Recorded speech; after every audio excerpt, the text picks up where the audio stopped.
तर आज होता माझा फोटोशूट. कॅमेरामॅननी म्हटलं की मॉडेलला देवी बनवा, म्हणून कृष्ण तुलसीने माझा मेकअप वगैरे करून मला छानपैकी इथे रेडी केलं. नंतर आम्ही स्पॉटवरती पोहोचलोत आणि इथं मॅडम परमनेंट मार्करनी माझ्या हातावरती मेहंदी काढतायत. माहिती नाही हे मेहंदी कधी निघेल. त्यानंतर कॅमेरामॅन मला सांगू लागले की कसं वॉक करायचं, पोजेस वगैरे, आणि नंतर आम्ही शूट स्टार्ट केलं. इथे सीन होता की मॉडेलचे हेअर्स फ्लो झाले पाहिजे वाऱ्याने. तर बघा, दादानी लाईटसोबतच वारं द्यायला स्टार्ट केलं. इतने तेजस्वी लोग हैं हमारे पास.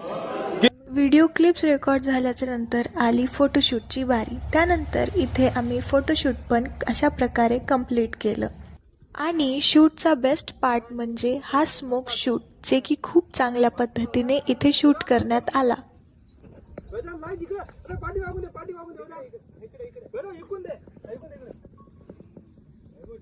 त्यानंतर आम्ही बाकी क्लिप्स पण इथे रेकॉर्ड करून घेतल्या आणि अशा प्रकारे आजचा आमचा शूट कंप्लीट झाला.